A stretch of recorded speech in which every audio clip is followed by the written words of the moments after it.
Estamos arrancando un rato más por El Observador Santa Fe. Bienvenidos a otro programa de radio, FM 102.5. Hoy con muchos temas interesantes y variados que vamos a estar abordando durante esta hora. Vamos a estar hablando en un ratito con el doctor Cristian Fis, es integrante del Colegio de Jueces Penales de Segunda Instancia de Rafaela.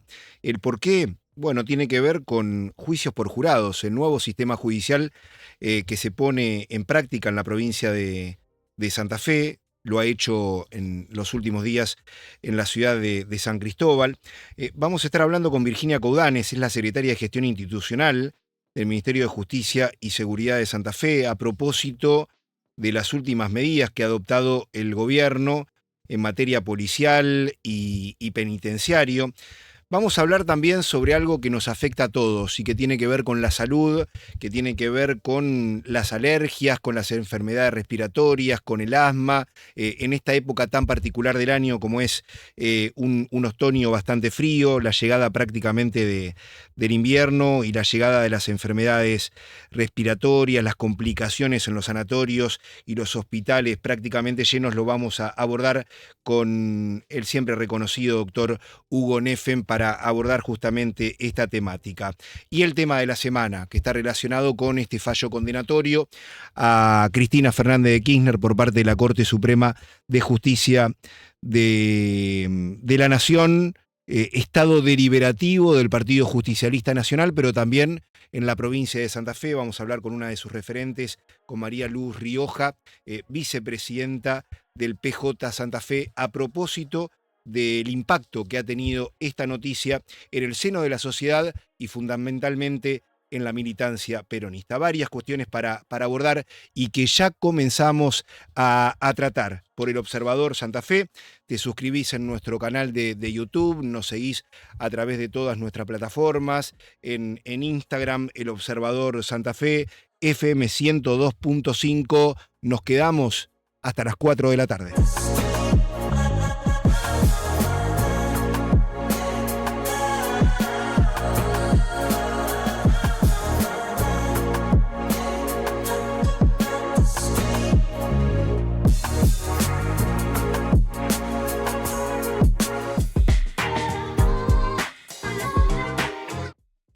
Seguimos en El Observador Santa Fe en un rato más, en la 102.5 del dial.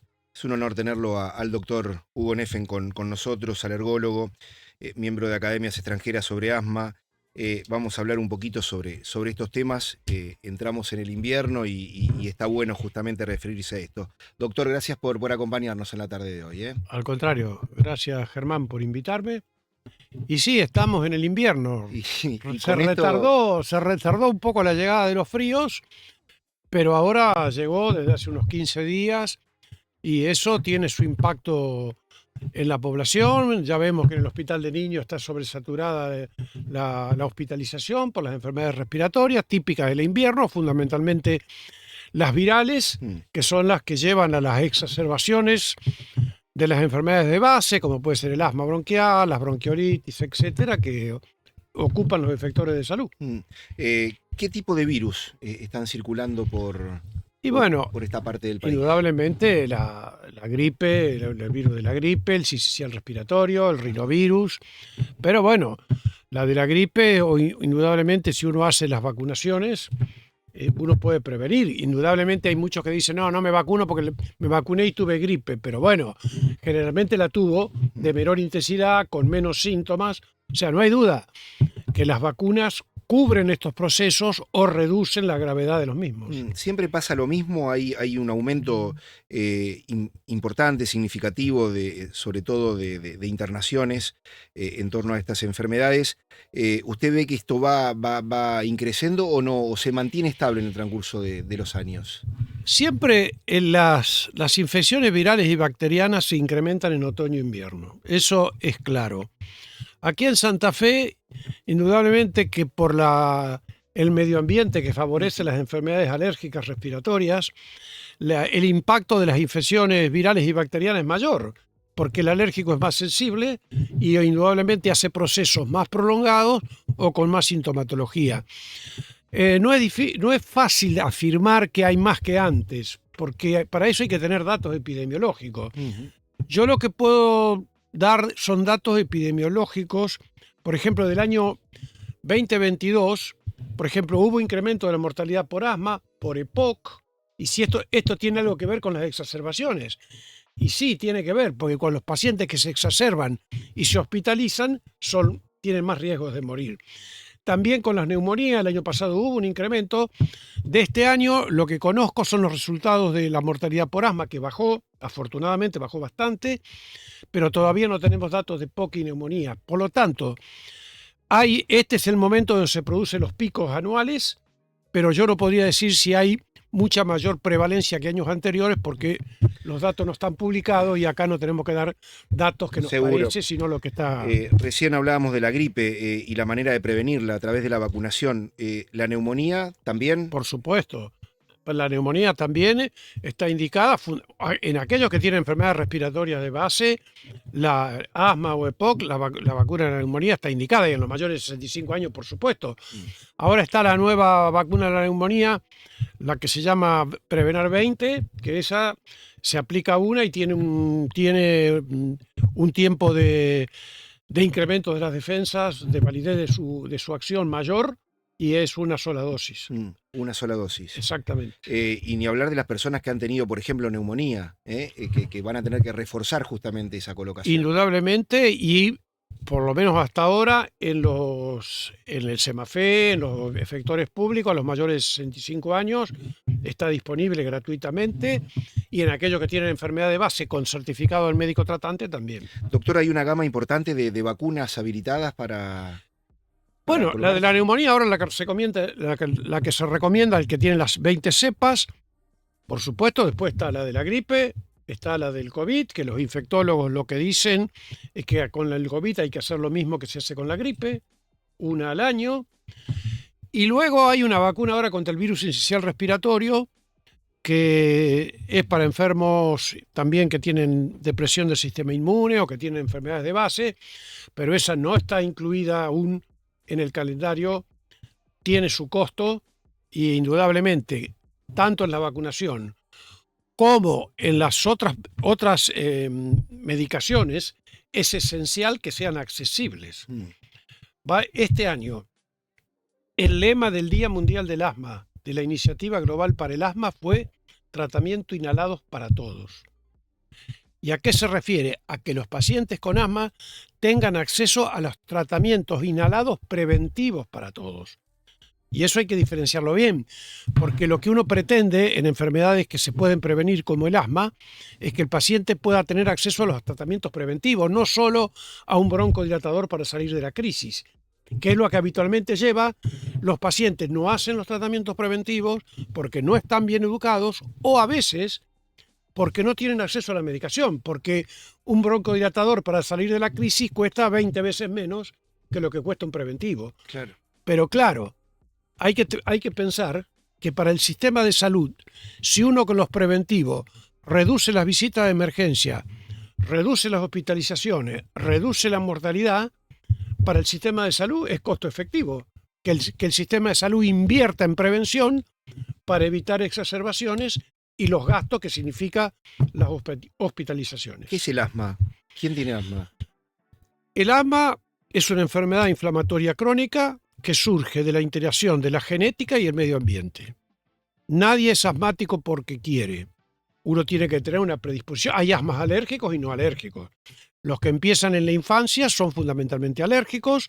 El asma que empieza en edades adultas, el grado de impacto del factor alérgico es menor en la etiología de ese asma, pero tiene que tener una predisposición genética que les da posibilidad de reaccionar, le da anticuerpos a ese organismo para reaccionar contra los alergenos habituales aquí en Santa Fe. 75% de los pacientes son alérgicos a los ácaros, un 20% a los hongos y un 15% a los pólenes. Luego hay alergia a las mascotas hogareñas, pero lo importante son los alergenos perennes, que son los que condicionan la inflamación de las vías aéreas superiores y las inferiores. Porque lo mismo que te hace estornudar, en el que la inflamación llega a las vías aéreas inferiores, produce asma. Entonces, el asma es una enfermedad inflamatoria crónica que puede ser alérgica o no alérgica. Se necesita una predisposición para poder reaccionar contra los alergenos y luego, bueno, hay asma en diversos grados de severidad. Asmas leves, moderados y severos. Y ahí los leves y moderados deben estar en manos de los pediatras, los clínicos y los médicos de atención primaria. ¿Cuántos asmáticos hay en Argentina? Los estudios epidemiológicos que hemos hecho digo, porque el diseño, por ejemplo, de asma en adultos en Argentina se hizo acá en el Instituto Nacional de Epidemiología, Emilio Coni, habla de que aproximadamente el 10% de la población tiene asma bronquial. Estamos hablando de 4,5 millones, 5 millones de argentinos. Hay entre neumonólogos y alergólogos 2.500 especialistas a nivel nacional. Quiere decir que la gran mayoría de los pacientes están en manos de los clínicos, de los pediatras y los médicos de atención primaria.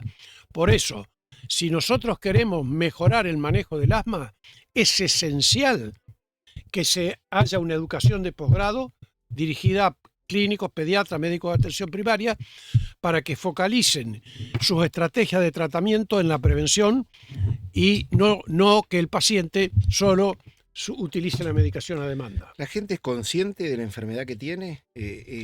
¿Se la trata como corresponde? ¿Se vacuna periódicamente? Interesante pregunta. Se considera que el 50% de los asmas bronquiales no están diagnosticados. O sea, hay subdiagnóstico.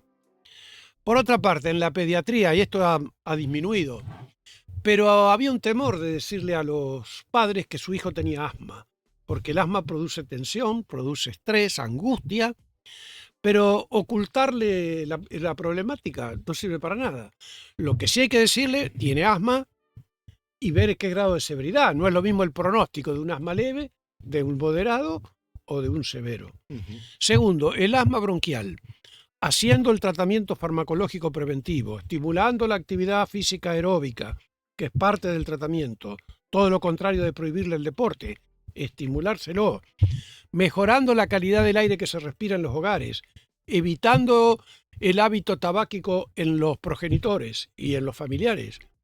El asma es una enfermedad que se controla, no es una enfermedad que se cura. Prometerle a los pacientes lo que no se va a obtener hace que los pacientes luego recurran a cualquier tipo de estrategia terapéutica, curandero, etc. Entonces, el asma bronquial es una enfermedad que se controla y si se controla, el paciente con asma puede tener la posibilidad de realizar las tareas escolares, de trabajo o lúdica o recreativa o deportiva que él crea. Es decir, tener una buena calidad de vida como los pacientes que no tienen asma.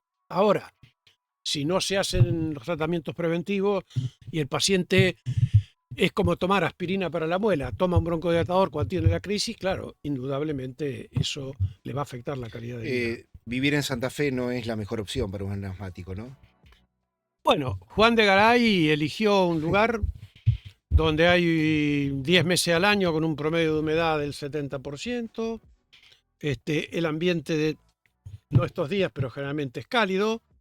Eso, digamos, es óptimo para el desarrollo de los ácaros, que son los ácaros del polvo doméstico, que se llama ácaro, o para que lo entendamos bien, dermatofagoide. Dermato es piel, fagoides es comer. Estos bichitos comen la piel que nosotros perdemos, los colchones y las almohadas. Y nosotros en ese caso, en este tema específico, allá por los años fines de los 80 y principios del 90, llevábamos bolsas de aspiradoras a Estados Unidos y ahí hicimos las determinaciones de ácaros en colchones y almohadas de 100 santafesinos. Y ahí está demostrado por los estudios que si un paciente o un chico, un adulto, duerme con más de 100 ácaros por gramo de polvo en la almohada o en el colchón, si está genéticamente predispuesto se va a sensibilizar. El estudio del año 90 nuestro mostró que en las almohadas santafesinas hay 300 ácaros por gramo de polvo y en los colchones 250. ¿Por qué hay más en la almohada? Probablemente porque la caspa le dé más alimento y por eso haya más ácaros en la cama de los santafesinos. Luego, el otro alergeno importante son los hongos ambientales, por la humedad del ambiente, que nadie es alérgico a la humedad, porque la humedad es agua, pero la humedad favorece el desarrollo de los hongos. Claro, lo que provocan. Entonces, esos dos factores fundamentales son importantes para los santafesinos. No hay duda que hay santafesinos alérgicos a los pólenes, pero menos que en otras partes de Argentina, porque el cinturón polínico, que es Mendoza, Córdoba, Bahía Blanca, ahí hay menos humedad y hace que los pólenes vuelen más y estén más en el aire y el paciente lo inhale. Porque todos dicen, no, las flores me dan alergia. Las flores las polinizan los insectos, por lo tanto el polen de las flores no produce enfermedades alérgicas generalmente, pero el de las malezas, de las gramíneas, de algunos árboles, eso sí la produce. Doctor, ¿qué recomendación se le puede dar a la gente que nos está escuchando y viendo, sobre todo en esta época del año, ¿no? Para tratar de evitar contraer este tipo de enfermedades? Bueno, acá habría que diferenciar los aspectos. Bueno, ya hemos hablado de la parte infecciosa, la importancia de las prevenciones con las vacunas, la importancia de ventilar los ambientes donde se trabaja. Esto es clave, ¿no? Eso es clave. El cuidado, bueno, está claro, el barbijo. El barbijo que se utilizó en la pandemia disminuyó drásticamente las exacerbaciones por asma y por EPOC, porque estos pacientes se infectaron menos. Claro. Por lo tanto, las medidas de evitación son importantes. En los pacientes alérgicos, que los pacientes se conocen, porque los pacientes alérgicos son enfermedades crónicas, en ellos la recomendación es, si son cuadros leves, manejarse con los clínicos y los pediatras. Si la enfermedad alérgica, tanto a nivel de la vía aérea superior como de los bronquios, afecta su calidad de vida, bueno, concurrir a los especialistas para identificar el factor, y si uno identifica el factor alergénico, uno puede hacer tratamientos específicos de sensibilizantes, por supuesto, acompañado del tratamiento preventivo medicamentoso y de las otras medidas que decíamos, como la actividad física aeróbica, evitar el hábito tabáquico.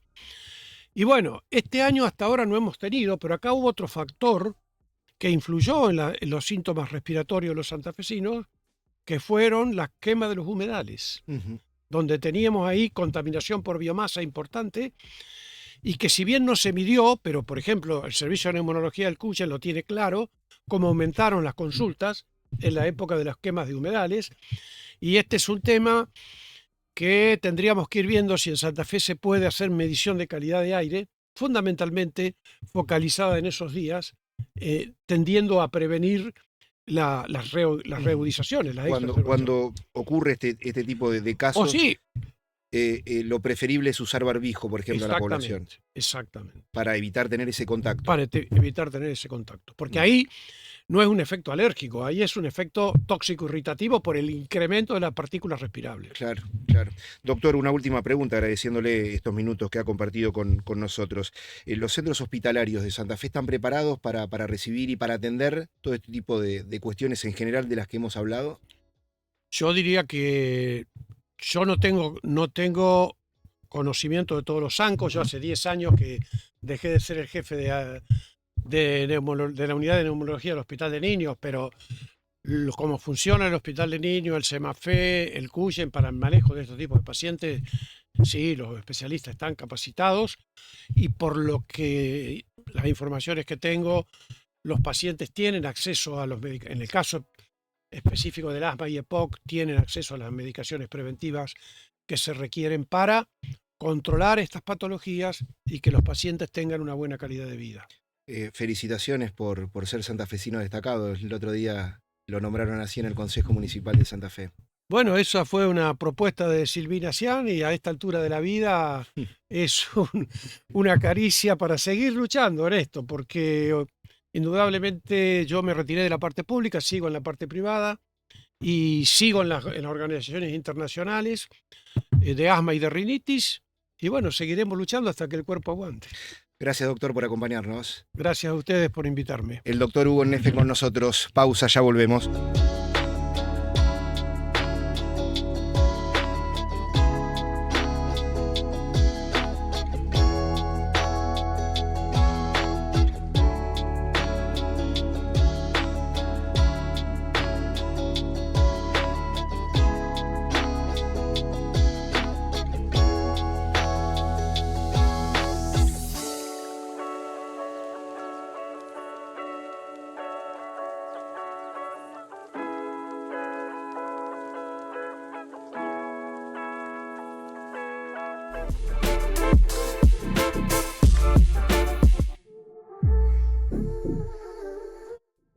Seguimos en programa en el Observador Santa Fe, un rato más, 102.5 del dial. Estamos con la Secretaria de Gestión Institucional del Ministerio de Justicia y Seguridad de Santa Fe, Virginia Coudanes. Virginia, gracias por acompañarnos en la tarde de hoy, Muchas gracias a vos y a todo el equipo por la invitación. Bueno, con mucho trabajo, ¿no? Mucho, trabajando mucho, como el gobernador Maximiliano Puyaro siempre nos inspira, ¿no? A estar en el territorio, a recorrer, a siempre estar escuchando activamente las demandas de las diferentes localidades. La provincia es muy extensa, desde el norte hasta el sur, pudiendo tomar las demandas, pero también trabajando codo a codo con el personal policial, penitenciario, con diferentes actividades y herramientas que cada vez se van acoplando a lo que el objetivo fue desde un primer momento y antes de iniciar la gestión, que tenía que ver con la policía en la calle y el control de las cárceles, ¿no? La policía en la calle, esto es clave, ¿no? Totalmente. Y esto tiene que ver con las últimas medidas también que han tomado, el traslado de presos, de las comisarías, está relacionado justamente con esta cuestión. Exactamente. Bueno, el sistema de seguridad es un sistema que tiene muchísimos ingredientes, digamos, ¿no? Yo digo, bueno, uno central y siempre decimos el corazón, la columna vertebral, el 911,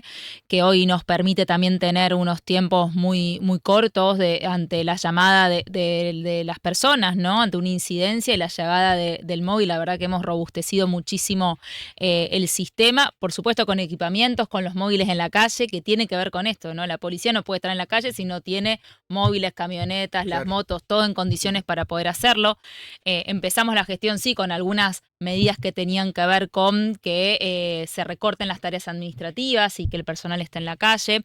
Por supuesto, los centros de denuncia también son dispositivos que nos permiten que las denuncias sean tomadas por abogados en el marco de un convenio con el Colegio de Abogados, y se suma el centro de denuncia 911 como otra herramienta más para que la policía esté en la calle.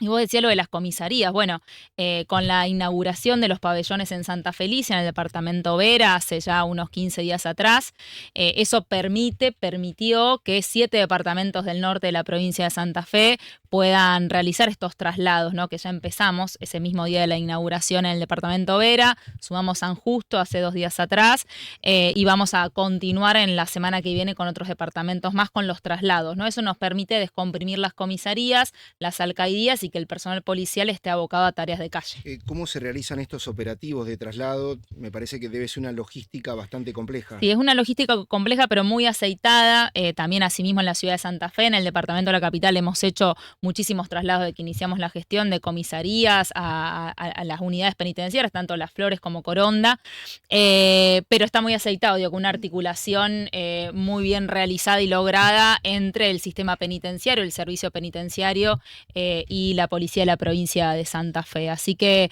esto, como te decía, abona, ¿no?, a este objetivo que tiene que ver con la policía en la calle y cuidando a la gente.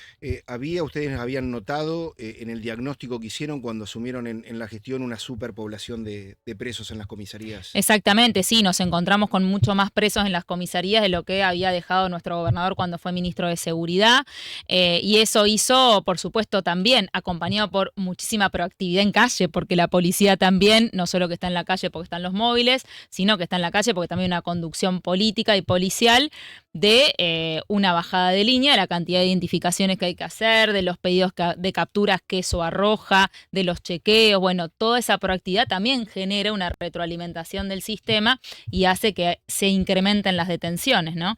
El trabajo, la verdad, en la calle es muy bueno. Bueno, yo decía recién el tiempo de demora de los móviles ante las incidencias, sentamos en el orden de los 7 minutos en las incidencias generales, y nosotros decimos las de alta prioridad en el orden de los 5 minutos, 4:48 aproximadamente en las últimas semanas, que quiere decir esas de alta prioridad en las cuales corre peligro la vida de las personas, es un robo calificado, es violencia de género, es violencia intrafamiliar, tentativa de suicidio. Bueno, todo eso con ese número que nosotros cuando iniciamos la gestión nos encontramos con tiempos de 17, 18 minutos, ¿no? Claro. Bueno, esto habla a las claras que hay presencia policial. Por supuesto, siempre decimos, falta mucho por hacer, mucho por trabajar, mucho por seguir trabajando y abonando este objetivo, pero también es cierto que hay mejoras que tienen que ver con que el gobernador y el ministro tienen la prioridad en la seguridad en toda la provincia de Santa Fe, no solo en el departamento de la capital. Esto que mencionás del 911, ¿qué va a pasar en Rincón y Arroyo Leyes? Porque también para esos sitios hay respuestas importantes. Sí, bueno, el 911 hoy tiene una cobertura, justo el otro día lo presentábamos en la Junta Provincial de Seguridad con el gobernador, de más del 75%, ¿no?, de la población de la provincia de Santa Fe. Habló de población.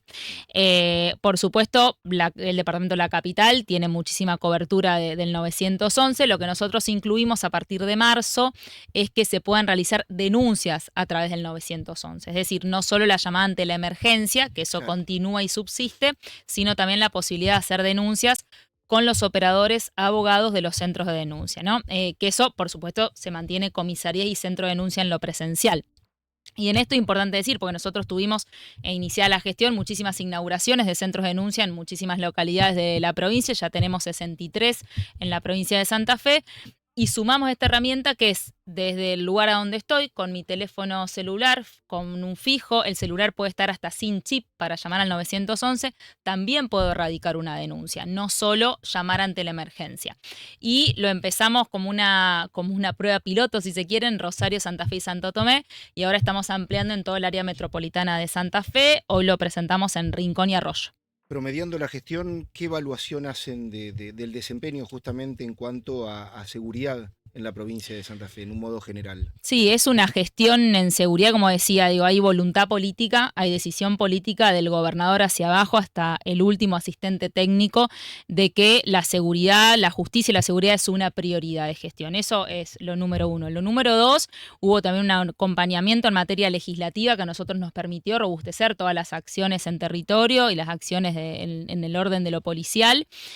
Y tercer cuestión, muchísimos recursos puestos, inversiones en términos de equipamiento para la policía, pero también todo lo que tiene que ver con obras de infraestructura en lo penitenciario, que a nosotros nos permite también poder sumar este objetivo principal que decíamos recién, que la policía esté en la calle y que los detenidos estén donde tienen que estar con el sistema que está generado.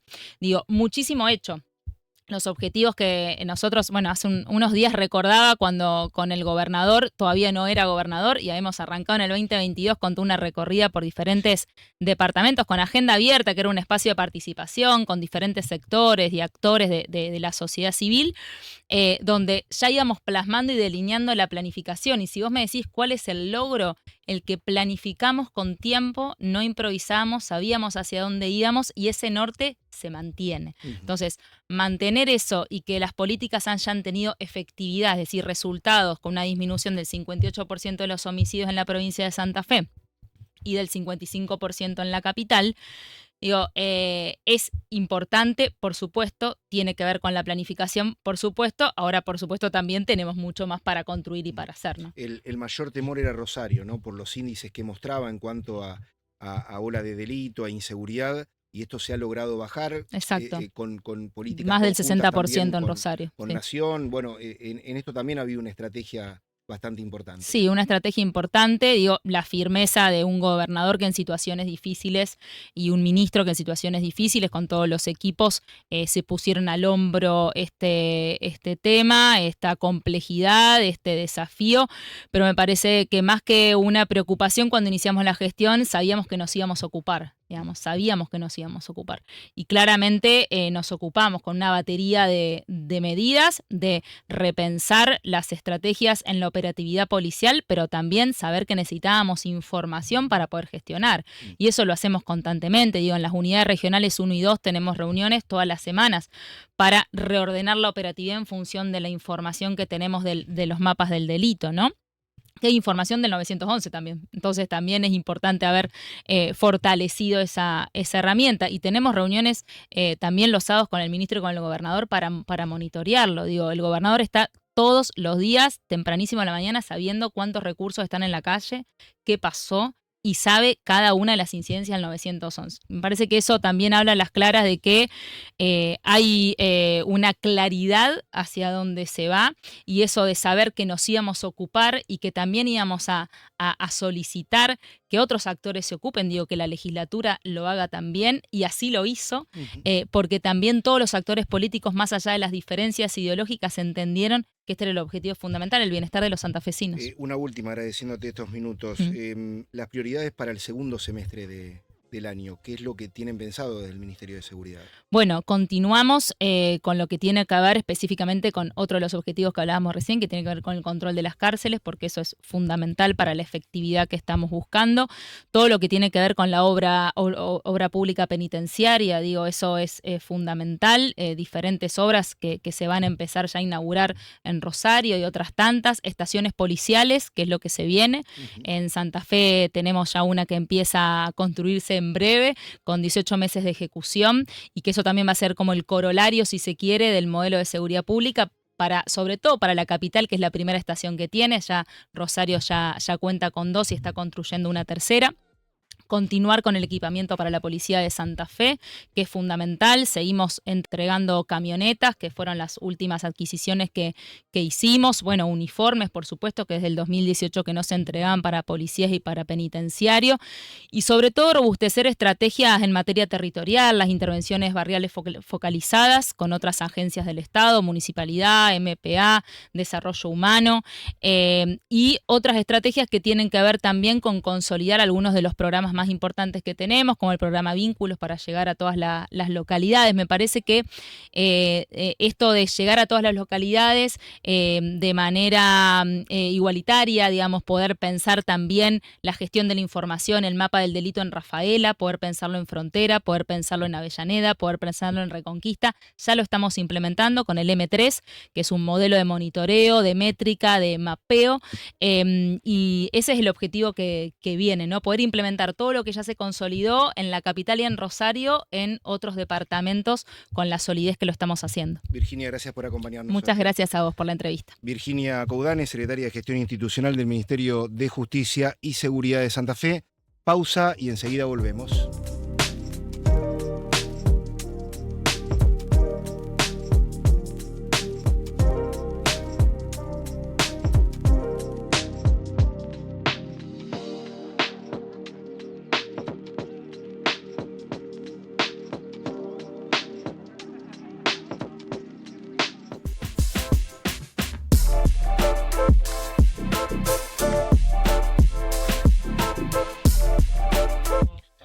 Seguimos en el Observador Santa Fe, un rato más, 102.5 del dial. María Luz Rioja nos acompaña en la tarde de hoy, vicepresidenta del Partido Justicialista de Santa Fe. María Luz, gracias por acompañarnos. No, por favor, muchísimas gracias, Germán. Un saludo a toda la audiencia. La verdad que la semana se vio sacudida por este fallo condenatorio de la Corte Suprema de Justicia de la Nación contra Cristina Kirchner, contra la figura de una de las principales líderes, si no la principal líder de la oposición. Ustedes han estado deliberando durante gran parte de estos días. Contanos cómo primero han tomado esta noticia, si la esperaban, si no, y cuál es la reacción frente a esto. Bueno, en primer lugar es una condena anunciada, porque se hablaba en todos lados de la condena a Cristina Fernández de Kirchner. Algunos medios tenían más información que los propios protagonistas, con lo cual habla de una causa muy manipulada. Es un golpe duro, como venimos diciendo, a la democracia, a las instituciones de nuestro país, a la vida política de nuestro país y particularmente, una vez más, al peronismo, al campo nacional y popular y en la figura de Cristina Fernández de Kirchner, hoy la principal líder opositora al gobierno de Javier Milei. ¿Y cómo se reacciona? ¿Qué se hace frente a esto? Porque algunos dicen las cartas están echadas, la justicia ya condenó. ¿Qué es lo que se puede hacer justamente desde el punto de vista de la defensa de la expresidenta? Bueno, nosotros rápidamente lo que fuimos haciendo, porque esto fue en comunicación también con el Ejecutivo Nacional y con los distintos ejecutivos, los partidos justicialistas de las distintas provincias, se fueron convocando en las distintas ciudades de nuestro país a concentraciones y a reclamos. Y después hay dos carriles, uno es el carril judicial y otro es transitar el carril político. que es del judicial, en el judicial están los expertos, Sí, seguro. Y bueno, nosotros nos toca el camino de la política, que es un camino muy relevante, porque lo que transitamos en todo este tiempo es una gravísima politización de la justicia. Y no me quiero escapar, después voy a volver sobre algunos puntos que charlamos ayer en la reunión del Consejo Ejecutivo del Partido Justicialista, pero a la concentración rápidamente nosotros, como sabíamos que esto se venía anunciando en los medios que podía ocurrir, no nos toma por sorpresa. La expresidenta Cristina hace apenas unos días confirmó que va a ser candidata en la provincia de Buenos Aires y de manera inédita en los tiempos de la justicia y de la Corte Suprema de la Nación, este fallo sale no solamente condenándola, sino que también proscribiéndola de por vida a ocupar cargos públicos. Nosotros en la reunión que tuvimos ayer, lo que decidimos es ir conformando una mesa de accionar más amplia que el Partido Justicialista. ¿Qué quiere decir esto? Con partidos aliados, con los que venimos trabajando hace tiempo, y también con movimientos sociales y sindicatos o gremios que son distintos actores con los cuales podemos claramente articular este tiempo, y en permanente coordinación con el Ejecutivo Nacional, con el Consejo Ejecutivo del Partido Justicialista Nacional. ¿Esperaban un acompañamiento, digo, de los distintos espacios políticos y movimientos sociales de todo el país, este acompañamiento que han tenido en las últimas horas? A mí me parece que es importante. Me gustaría que sean... Todavía más. Sí, me gustaría que algunos que faltan también se puedan manifestar, porque en nuestro país el peronismo es un movimiento que ha sido golpeado en muchísimas ocasiones en la historia. ¿Por qué? Por ser el gran vector o el gran eje articulador de medidas en favor de, lo digo de manera sintética, redistribución de la riqueza. Cada vez que gobiernos han tomado medidas en ese sentido, se viene el cachetazo. Y es así, esto ha ocurrido en nuestro país. Pero hay otro partido que también tiene una historia en este sentido, y a mí me gustaría mayor ímpetu en este sentido, que es la UCR. La UCR. Exactamente. ¿Ustedes creen que no se ha manifestado, no se ha...? No, acá yo he leído manifestaciones, escuché al gobernador en un sentido completamente contrario. Sí. A mí me parece muy preocupante esto. Y ahora, si querés, vamos a uno de los puntos que charlamos ayer en la reunión del Consejo Ejecutivo, cuando hablamos de la politización de la justicia, que es muy grave porque atenta contra la justicia, una pata fundamental en la composición de la República. Afecta a la vida institucional de nuestro país, afecta a la vida política y a la vida social, porque la justicia es el lugar en donde terminamos confiando, y en donde todos los actos que transcurren en nuestra vida cotidiana se terminan definiendo para un lado o para el otro. Y bueno, esto lo que ocurrió es grave. ¿Y por qué te menciono esto que conversamos ayer en la reunión del Consejo Ejecutivo? Los tiempos. Los tiempos son verdaderamente llamativos. Que la Corte se expida, no dando lugar al recurso que había presentado la expresidenta Cristina Fernández de Kirchner, no dándole lugar en tan poco tiempo, habla de una causa que no sigue un curso normal, si queremos. Sí, no se condice con otras resoluciones. ¿No? Después, otro tema.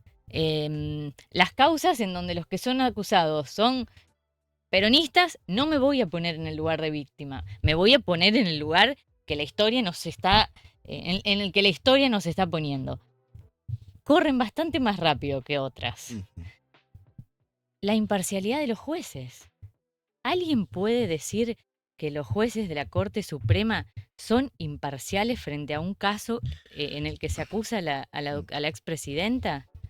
A mí, y dos de los 3 jueces que aceptaron en su momento ser nombrados por decreto. Ese es otro tema. Ese es otro tema. Que esto lo conversamos ayer en la reunión del Consejo Ejecutivo. Al respecto, ¿qué van a hacer ustedes? Hay 2 jueces santafesinos también, ¿no? Uno que fue intendente de la ciudad de Santa Fe, miembro activo del Partido Justicialista en su momento. ¿Cómo han tomado ustedes? Claramente, por suerte, ya no está afiliado, porque, bueno, al momento de asumir un cargo en la justicia... Estamos hablando del doctor Rosati, ¿no? Sí, así es. Y ayer conversamos este tema y le dedicamos un párrafo en el comunicado que sacamos, porque primero que hay de los 3, 2 son santafesinos, con lo cual conversábamos por ahí entre pasillos, vamos a reivindicar la santafesinidad porque esto que ocurre es grave. Y después que nos parece sumamente muy... a ver, lo que ha hecho Rosati fue intendente de esta ciudad. Fue ministro de Néstor Kirchner y bueno, y están ocurriendo estas cosas, con lo cual ayer sí, también hemos conversado puntualmente sobre el repudio a estos 2 santafesinos. Concretamente, en lo político, en lo actitudinal por parte de la militancia, ¿qué es lo que van a hacer ustedes a partir de ahora? Nosotros estamos en un estado de movilización y alerta permanente. Esto ya hace unos días. El presidente del Consejo Ejecutivo, Guillermo Cornaglia, tuvo una primera reunión el martes, que esta reunión, convocada por el Consejo Ejecutivo Nacional, transcurría en el mismo momento en el que se hacía público el fallo de la Corte. Ayer tuvimos la reunión nuestra, hoy por la tarde tenía otra reunión que todavía no nos ha comunicado el resultado, porque entiendo debe estar terminando en estos momentos, y con lo cual la idea es que podamos ir ampliando, y uno de los elementos que se tomaba es la movilización permanente frente al domicilio de la expresidenta. Eso es algo que ¿Ustedes son optimistas en que esto se pueda revertir? Nosotros vamos a pedir la libertad de Cristina por todos los medios. Esto es en el ámbito internacional y... por organismos internacionales. Sí, esto ya está... Tribunales internacionales. Sí, eso ya lo están haciendo los... La defensa.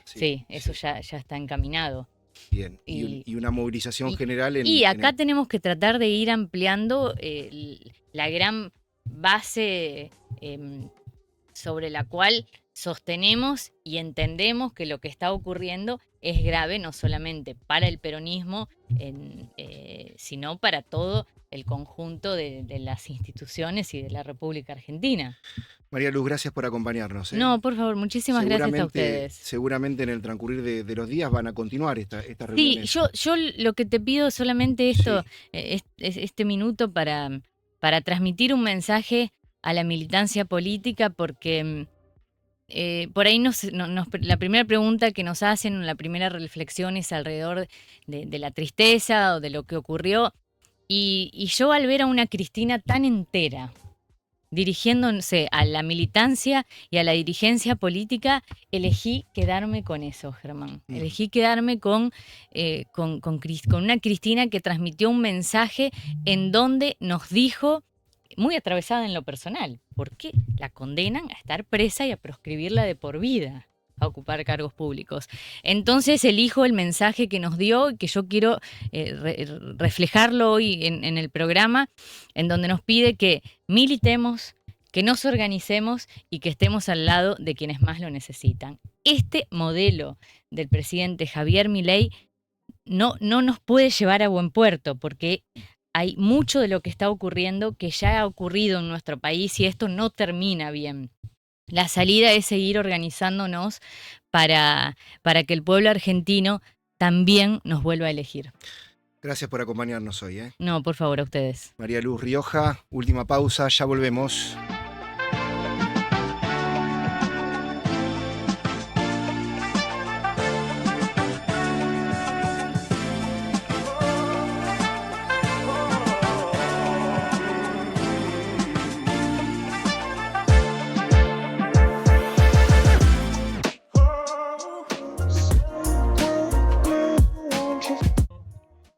Me acompaña en la tarde de hoy el doctor Cristian Fis, integrante del Colegio de Jueces Penales de Segunda Instancia de Rafaela. Doctor, gracias por acompañarnos. Muchas gracias por la invitación a ustedes. Bueno, se puso en marcha en la provincia de Santa Fe un sistema que se viene planificando hace mucho tiempo, que tiene que ver con el juicio por jurados. Se ha hablado mucho, se han nombrado muchas estas palabras. Por ahí el común de la ciudadanía, el común de la población, no comprende bien el objeto o qué abarca todo esto, y estaría interesante justamente hablarle a ellos y contarles qué es el juicio por jurados. Bueno, en principio, y como hablábamos recién fuera de micrófono, me parece bárbaro que uno trate de alguna manera de integrar a la sociedad a este nuevo instituto que vamos a tener y que, mejor dicho, que ya ha arrancado en la provincia de Santa Fe, porque bueno, muchas veces se nos cuestiona con justa razón a los jueces o a quienes estamos en el derecho que no nos entienden, no nos hablamos en términos claros. Entonces, justamente, como te decía recién, lo bueno es que el juicio por jurado, a raíz de eso que se denomina la democratización, permite incorporar justamente a la ciudadanía en lo que es una de las funciones más importantes que tiene el Estado, y que en este caso las derivaba en los jueces, que éramos nosotros, pero ahora, ¿no es cierto?, ya estrictamente por ley y en forma obligatoria, le imponen en que en determinados casos va a tener que ser un jurado integrado, ¿no es cierto?, por 12 integrantes y 2 suplentes, quienes decidan justamente acerca de la responsabilidad de un ciudadano integrante de su propia comunidad. O sea, la idea es esa. Siempre que se me pregunta, trato de poner como ejemplo lo que hemos crecido viendo en las series, películas norteamericanas, justamente distintos extractos de lo que era un juicio, y bueno, eso creo que fue en general para todos. Fue el primer conocimiento que pudimos tener. Lo de ellos es algo común porque lo tuvieron siempre.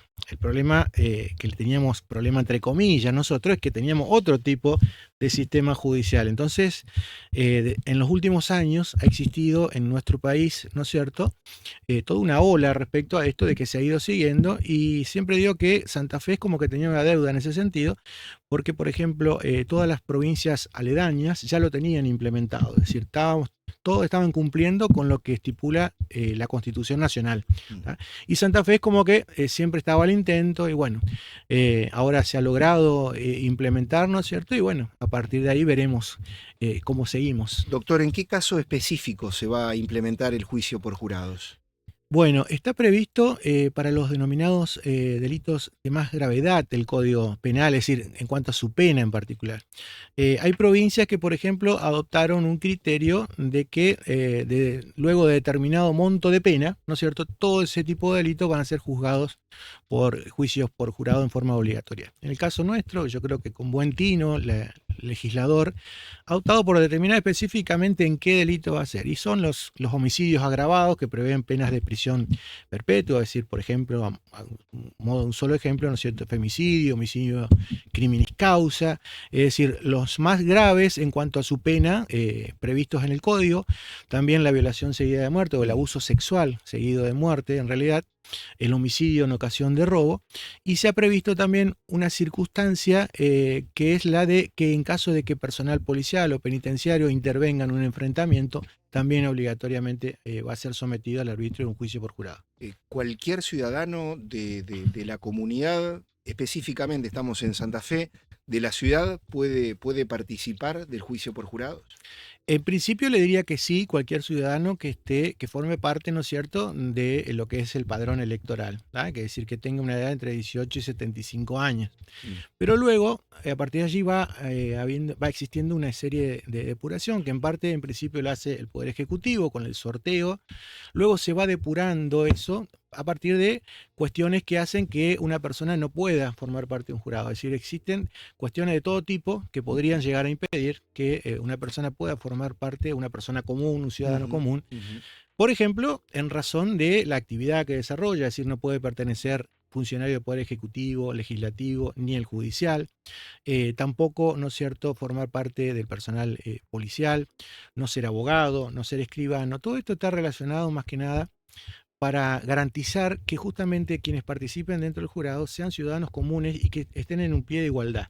Porque podría ocurrir que si, por ejemplo, se permite que integre un abogado, indudablemente que va a tener preeminencia su opinión sobre el resto. Eso es lo que no se quiere producir, digamos, entonces hay determinado tipo de prohibición.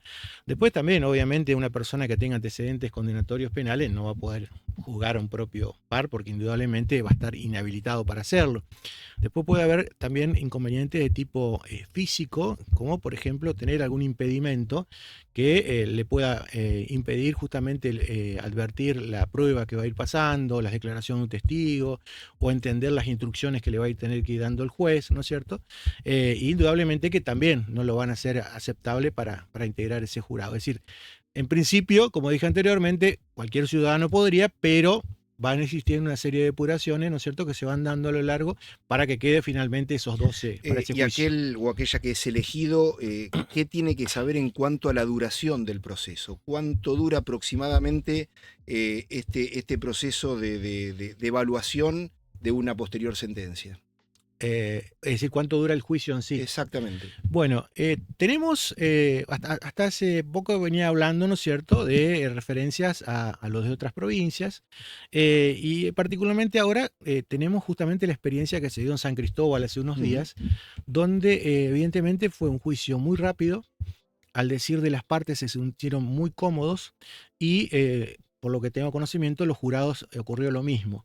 Se ha logrado hacer un juicio en 2 días, donde las opciones para ese hecho eran bastante diversificadas, ¿no es cierto? Pero, como dije anteriormente, se logró hacer el debate en corto tiempo, exponiendo los distintos testigos, los distintos testimonios, se hicieron los alegatos y el jurado luego pasó a deliberar, que también le llevó un tiempo ciertamente aceptable de esa deliberación, creo que algo más de 2 horas.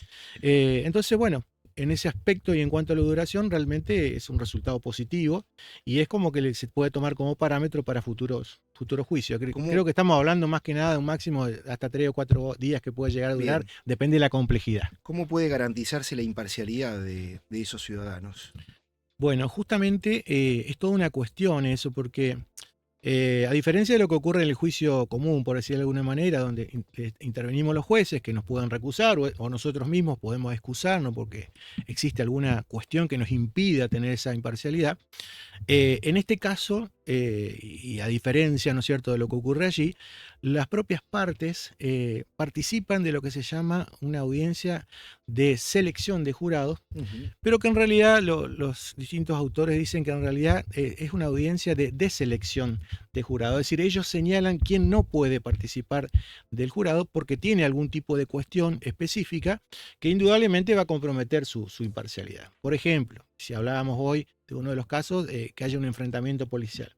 Si a uno de los jurados previamente, o posible jurado mejor dicho, se le consulta respecto a si tiene familiares en las fuerzas policiales o si ha tenido algún inconveniente alguna vez, indudablemente si las respuestas son positivas, generalmente influir, a la claro, parte, exacto, a la parte que le convenga va a decir no, yo en este caso voy a solicitar que no integre. Entonces hay toda una serie de mecanismos, de preguntas, incluso nos relataban el otro día de provincia aledaña que incluso hacen toda una investigación por redes sociales, porque hoy en día es muy común que uno se exprese abiertamente por Instagram, por Facebook, y de distinto tipo de opinión. Incluso también ellos tienen la posibilidad de hacer esa especie de seguimiento, como para de alguna manera notar que alguna cuestión va a poder de alguna manera comprometer su imparcialidad, ¿no es cierto? Al momento de la votación, lo hemos hablado en otra radio en estos días con usted, y está bueno contárselo a la gente. ¿Al momento de la votación tiene que haber unanimidad de criterios por parte del jurado? En principio sí. En principio la mayoría de las provincias han optado el sistema de la unanimidad del jurado, porque eso garantiza justamente o brinda la seguridad de que se ha alcanzado la certeza en ese sentido. Hoy en día, en el juicio común, a los jueces se nos exige tener certeza plena. Nosotros, si existen dudas, en caso de duda, tenemos que absolver al imputado por el principio de inocencia. Ahora bien, a partir de esas horas de deliberación que van a tener que discutir ellos, por ejemplo, se estableció que la duración es como mínimo de 2 horas.